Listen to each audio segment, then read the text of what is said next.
Given. तो आज के लेक्चर में हम लोग यूनिट लोड मेथड को देखते हैं। तो यूनिट लोड मेथड के जो थोड़े बहुत पॉइंट्स हैं उसके बारे में मैंने यहाँ ऑलरेडी लिखा हुआ है। तो जो पहला पॉइंट है very first that it is a force method. ठीक है, ये तो हमको पता है। अभी तक हमने जितने भी मेथड किए वो सब फोर्स मेथड है और उसी में ये भी यूनिट लोड मेथड भी एक फोर्स मेथड की तरह काउंट होता है। सेकंड बोलता है कि इट इज द मॉडिफिकेशन और extension of the Castigliano second theorem. ठीक है, और थर्ड पॉइंट है कि इस मेथड में हम क्या करते हैं, यूनिट लोड लगाते हैं या फिर यूनिट मूवमेंट लगाएंगे इन दी where we'll apply it where deflection or rotation is required। ठीक है, in the direction of desired deflection or rotation हम लोग क्या करेंगे, यूनिट लोड या फिर यूनिट मूवमेंट प्रोवाइड करते हैं। एंड फिर हम थीटा और डिफ्लेक्ट या फिर जो अपना डेल्टा है डिफ्लेक्शन, उसकी वैल्यू कैसे देते हैं, हम देंगे integration capital M small M dx upon ei। तो यहाँ पे हमारा कैपिटल एम क्या होता है, capital M is movement at any section occurring due to external loading. ये किसी भी सेक्शन पे एक्सटर्नल लोडिंग की वजह से जो मूवमेंट लगता है वो हमारा कैपिटल एम होगा। और स्मॉल एम क्या डिनोट करता है कि आपने जो यूनिट लोड लगाया ना, उस यूनिट लोड या फिर यूनिट मूवमेंट की वजह से किसी सेक्शन पे क्या जो मूवमेंट क्रिएट हो रहा है उसको हम बोलेंगे स्मॉल एम से रिप्रेजेंट करते हैं। ठीक है, तो ये होता है आपका तरीका थीटा और डिफ्लेक्शन निकालने का। तो ये तो हुआ आपका थ्योरी। अब इसको with in like with the help of a question हम इसको समझ के देखते हैं।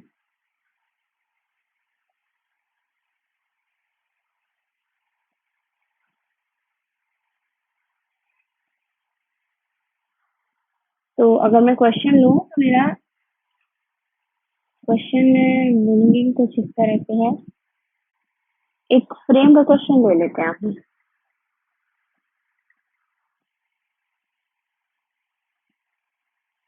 मैंने माना है कुछ इस तरह से एक फ्रेम गिवन है।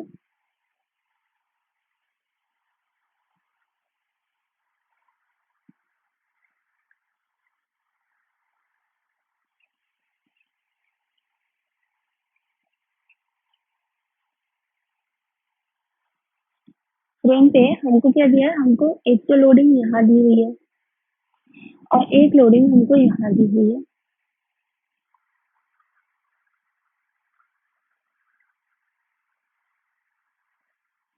इसका मैग्नीट्यूड आपको 2p दिया हुआ है।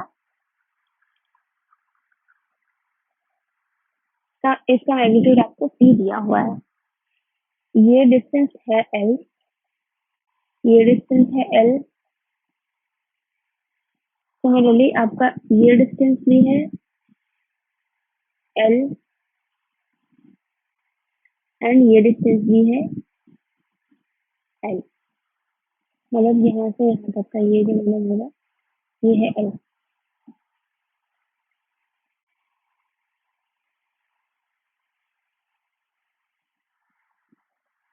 ठीक, तो अभी मैं क्या कर रही हूँ, मेरे से क्या पूछा गया है, मेरे से ये पूछा गया है कि आप डिफ्लेक्शन निकालो हॉरिजॉन्टल डायरेक्शन में।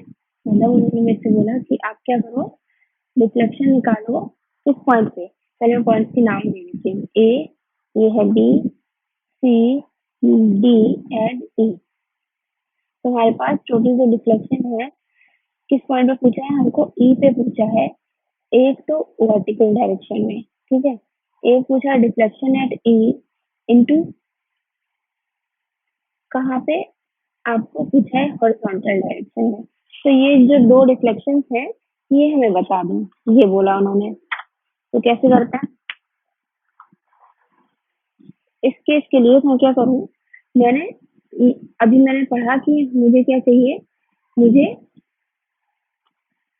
जिस भी पॉइंट पर डिफ्लेक्शन निकालना है उस पॉइंट पर एक यूनिट लोड या फिर यूनिट मूवमेंट लगा। अगर डिफ्लेक्शन निकालना है तो यूनिट लोड लगाएंगे, रोटेशन निकालना है तो यूनिट मूवमेंट लगाएंगे। तो मुझे डिफ्लेक्शन निकालना है तो मैंने यूनिट जो है लोड लगाया एट पॉइंट ई। और वर्टिकल, पहले मैं वर्टिकल की बात कर लेती हूँ, तो मैं वर्टिकल डायरेक्शन में लगाऊंगी। फिर अगर मैं हॉरिजॉन्टल की बात करूँ तो मैं हॉरिजॉन्टल डायरेक्शन में लगाऊंगी। तो अगर मैं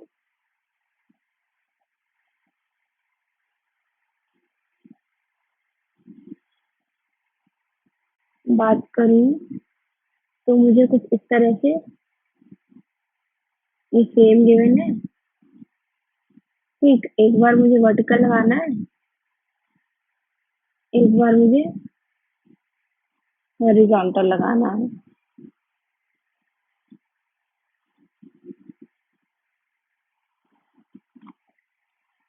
ठीक है, तो मैंने क्या किया, एक बार मैंने लगाया लोड वर्टिकल ई पर, क्या यूनिट लोड, एक बार मैंने ई पर हॉरिजॉन्टल लगा दिया यूनिट लोड। अब मेरे पास पॉइंट्स गिवन है सारे, ये है ए, सेंटर में B, C, D and E. A, B, C, D and E. ठीक है, तो ये मैंने नाम दे दिया। ये किस लिए बनेगा, दिस इज फॉर आपका delta at E in vertical and this is for delta E कहाँ, हॉरिजॉन्टल में। तो ये अभी तक क्लियर है। अब देखो डिफ्लेक्शन का क्या फॉर्मूला होता है, डिफ्लेक्शन का फॉर्मूला मैंने बताया, integration capital M small M upon E I into D S. ठीक है, ये फॉर्मूला मुझे यूज करना है। चलो इस फॉर्मूला को मैंने यहाँ कहीं हेड में लिख लिया, deflection is equal to capital M small M E I into D S. अब मुझे क्या करना है, I need to make a table. जितनी भी ये स्ट्रेन एनर्जी वाले मेथड्स हैं, इसमें बेटर होगा कि हम एक टेबल ही बना लें। ठीक, तो मैं क्या बोल रही हूँ, मैंने एक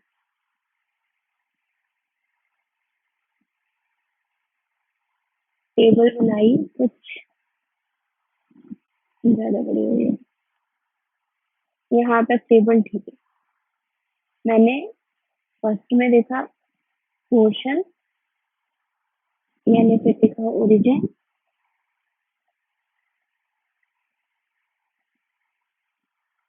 फिर देखा मैंने लिमिट्स देखनी है मुझे।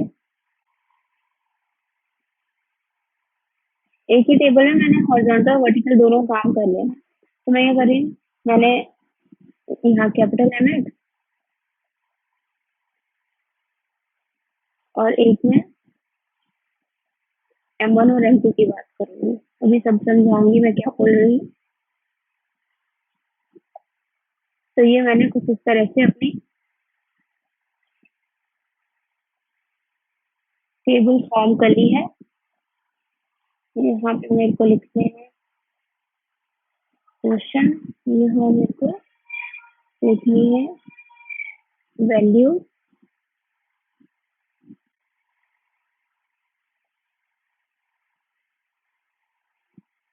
चलो तो मैंने क्या किया, मैंने यहाँ लिखा पोर्शन। तो जैसे मैंने पहले भी एक फ्रेम का क्वेश्चन कराया, उसमें भी कुछ इस तरह से मेथड यूज किया था। तो सबसे पहले मैं क्या करी, मैं ई से स्टार्ट करी हूँ। ठीक है, तो मैंने पोर्शन लिखा ईडी। अच्छा, पहले मैं ये पूरा हेडिंग बता देती हूँ, फिर मैं देखूंगी origin, then I will see limit and then I will see capital MX and then small m1 and small m2। मैं इसको ना फिगर 1 बोल देती हूँ, ये मैंने बोला 1 और ये मैंने बोला 2। तो जो भी 1 के लिए है वो स्मॉल m1 हो गया और जो भी 2 के लिए मैं निकालूंगी स्मॉल m2 हो जाएगा। ठीक है, तो मैं क्या करी, मैंने पोर्शन ईडी से स्टार्ट किया, ईडी। ठीक, तो मैंने क्या किया, ईडी में सबसे पहले ओरिजिन देखो, ओरिजिन क्या होगा, ई से हो रहा है और लिमिट आपकी क्या हो जाएगी, 0 टू एल हो जाएगी। हाँ, अच्छा, तो अगर मैं देखूं मेरा ये कैपिटल एम एक्स कितना आएगा, एक्सटर्नल लोडिंग की वजह से आता है। तो ये मैंने देखा, मैंने एक्स डिस्टेंस से ई से ओरिजिन से एक्स डिस्टेंस पे मैंने एक सेक्शन कट किया। अब मैं वहां पे क्या देखूंगी, मूवमेंट देखूंगी ड्यू टू एक्सटर्नल लोडिंग। तो यहाँ कोई एक्सटर्नल लोडिंग है नहीं है, ई पे है ना, ये तो मैंने यूनिट लोड लगाया है, तो उसकी तो बात बाद में आएगी। लेकिन ऐसे कोई एक्सटर्नल लोडिंग नहीं है, तो क्या हुआ, मोमेंट क्रिएट होगा नहीं। तो मैं क्या लिख सकती हूँ, सिंपली जीरो।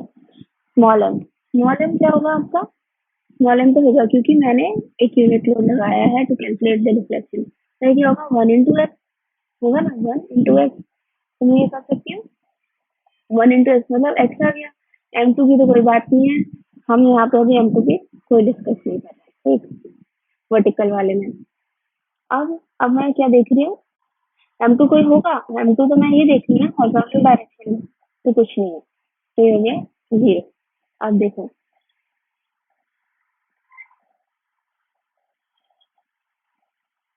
अच्छा यहाँ देखो M2 ई पॉइंट पे आपको मूवमेंट निकालना है एक्स पे। यहाँ पे भी अगर मैं M2 की बात कर रही हूँ तो मैं सेकंड फिगर में देखूंगी ना, सेकंड फिगर में अगर मैं देखूँ तो एक्स डिस्टेंस में मैंने क्या कट किया, मैंने सेक्शन कट किया।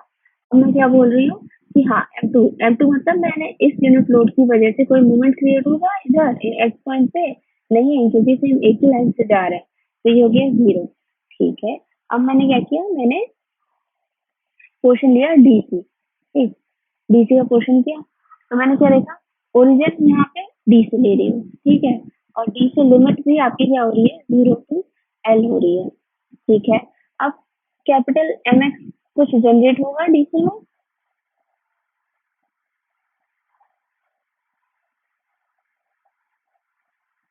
यस होगा। क्यों, अब देखो मैंने क्या किया, मैंने सेक्शन कट किया डी से एक्स डिस्टेंस पे, ठीक है, यहाँ से मैंने अब एक्स डिस्टेंस पे सेक्शन कट किया, और हमारे को पता है कि हमारा डी पे क्या वैल्यू है, 2p की वैल्यू दी हुई है, 2p का लोड गिवन है। तो अब क्या हो जाएगा, मैं क्या बोल सकती हूँ कि एक्स डिस्टेंस में मूवमेंट क्या होगा, 2p x हो जाएगा। हाँ ठीक है, m1 क्या होगा इससे इधर, ये हमारा अज्यूम्ड लोडिंग की वजह से, यूनिट लोड की वजह से m1 आता है। तो ये क्या हुआ, 1 into कितना, ये l हो गया और ये x, l प्लस एक्स हो गया। तो मैं क्या लिख सकती हूँ, x प्लस एल बोल सकती हूँ।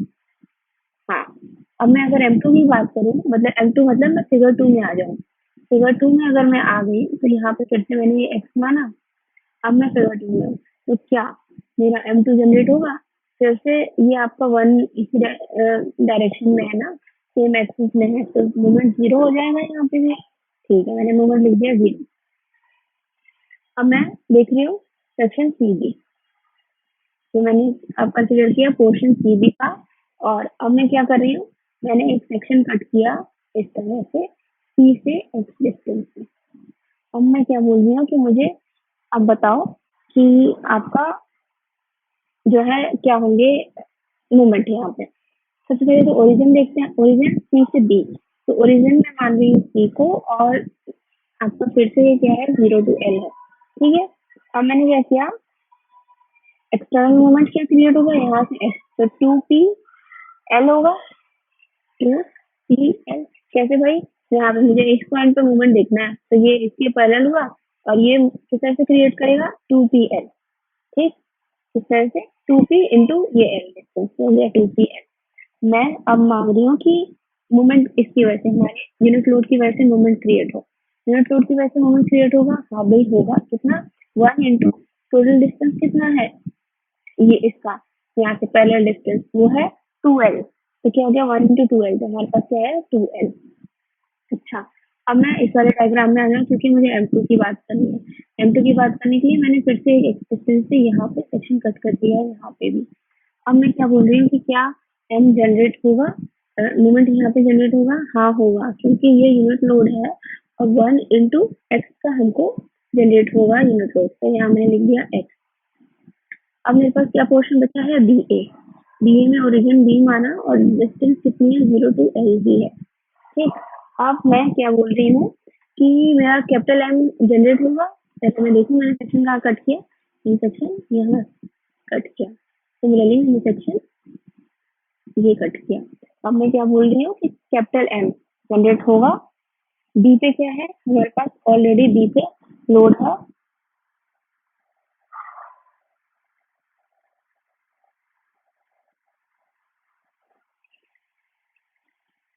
यूनिट लोड है पी, ठीक। अब मैंने क्या बोला, एम एक्स मेरा जनरेट हो रहा है या नहीं इस पॉइंट पे? हाँ होगा। कैसे? एक तो मेरा इसकी वजह से हुआ, टू पी की वजह से, two P into L, two P into L, और दूसरा मेरा पी इंटू एक्स जनरेट हुआ। मैं लिख दूँ प्लस पी इंटू एक्स, और दोनों सेम डायरेक्शन में है, क्लॉकवाइज पॉजिटिव मान के चल रहे हैं। ठीक है। अब स्मॉल एम वन, वन मतलब मुझे फर्स्ट डायग्राम में देख के बताना है। तो फर्स्ट डायग्राम में जब मैंने देखा तो मेरे पास यूनिट लोड वन है, इसकी वजह से एक्स पर क्या जनरेट होगा, one into twelve, one into twelve का जनरेट होगा, तो मैं लिख सकती हूँ टूएल्व। अब मैं सेकंड डायग्राम में यहाँ देखूँ, ये one into L plus x का जनरेट होगा, तो मैं लिख दिया एल प्लस एक्स। तो ये इस तरह से आपकी टेबल कंप्लीट हो गई। ठीक। अब मुझे क्या करना है, सिंपली मुझे वैल्यूज पुट करनी है फॉर्मूला में, ये वाला जो फॉर्मूला है। कहाँ पुट करूँ, मैं इसको थोड़ा रिमूव कर देती हूँ अभी। ठीक है। और मैं यहाँ ट्राई करती हूँ। मैंने क्या लिखा, मैंने लिखा डेल ई, मैं अभी पता करती हूँ वर्टिकल के लिए। वर्टिकल के लिए मैं क्या करूँगी, integration M small M one E I हो गया ई एक्स। अब एम स्मॉल एम वन के लिए मैं क्या कर सकती हूँ, देखो अब मैं क्या करूँगी, इसको इंटीग्रेट करूँगी जीरो टू एल, तो सारे ही जीरो टू एल इंटीग्रेट हो रहे हैं पहला, और बाकी सारे इससे हम नंबर की स्ट्रेटजीज को ऐड करेंगे तो हमारा क्या निकलता है, ये जो है वर्ड डिफ्लेक्शन निकलेगा। ठीक। अब मैं क्या बोल रही हूँ, पहला टर्म जो है, अब देखो पहले टर्म में तुमको जीरो मिल गया है, यहाँ पे M X into M one करोगे, एम एक्स जीरो है तो ये आपका जीरो आ गया। ठीक है। सेकेंड टर्म देखते हैं। सेकेंड टर्म आप क्या बोल रहे हो, जीरो टू एल, और मुझे कैपिटल एम है two P X, two P X, small M है आपका X plus L D X upon E I. ठीक है, ये क्या, अब थर्ड टर्म में क्या करूंगी, जीरो टू एल होगी थर्ड टर्म भी, और क्या होगा, two P L into two L M one, M one की जगह लिख रही हूँ two L upon E I D X. अब प्लस में कर रही हूँ जीरो टू एल, मेरे पास ये वाला टर्म है two P L plus P X. ठीक है। इसका मल्टीप्लीकेशन होगा आपका टू एल से, और आप क्या करोगे, ई आई करोगे और डी एक्स। अब ये सारे टर्म्स को सॉल्व करोगे तो इससे आपको फाइनल आंसर मिलेगा। मैं फर्दर सॉल्व करती हूँ।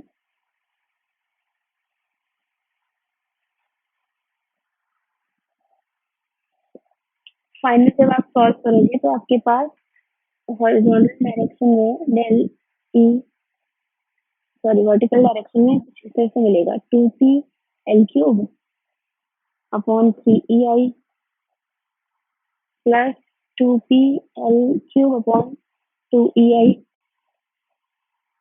Plus four P L cube upon E I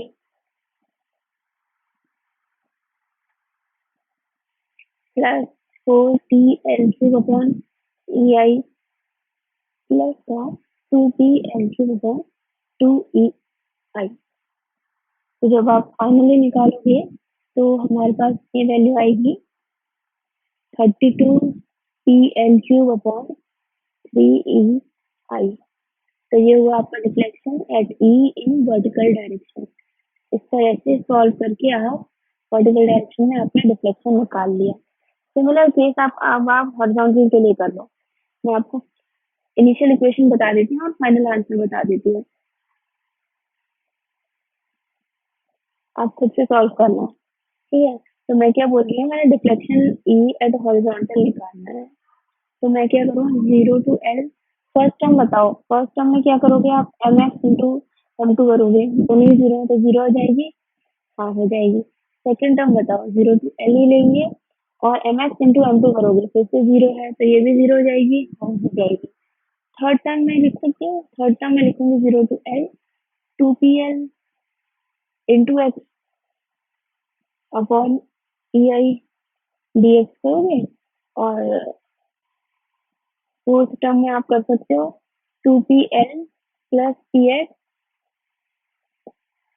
L plus X upon E I into D X कर सकते हो। तो जब इसको आप फाइनली सॉल्व करोगे पूरा इन दो टर्म्स को, तो आपके पास एक आंसर निकलेगा, that is 29 P L cube upon 6 ई आई। ये हुआ आपका deflection E in horizontal direction. तो ये दो आपके आंसर्स हो गए। इस तरह से आप यूनिट लोड मेथड जो है वो अप्लाई करते हो। तो ये क्वेश्चन, इसको मैंने सिर्फ फाइनल आंसर लिख दिया है, आप इसको सॉल्व करके देखना कि ये आंसर सही है कि नहीं, और नीचे आप कमेंट्स में बताना कि ये करेक्ट था या नहीं। ठीक, तो इस तरह से आप क्या करोगे, यूनिट लोड मेथड अप्लाई करोगे और क्वेश्चन सॉल्व करोगे। तो this is all in this, and next lecture में हम लोग थ्री मोमेंट थ्योरम पढ़ते हैं, and that will be the last theorem for force method. उसके बाद हम लोग थर्ड चैप्टर जो कि है आपका स्टिफनेस मेथड, वहाँ पे हम डिस्प्लेसमेंट मेथड जिसको बोलते हैं, तो डिस्प्लेसमेंट मेथड्स में जितने भी मेथड्स आ रहे हैं आपके, हम डिस्ट्रीब्यूशन, स्लोप, डिफ्लेक्शन, इन सबको स्टडी करेंगे। Thank you everyone.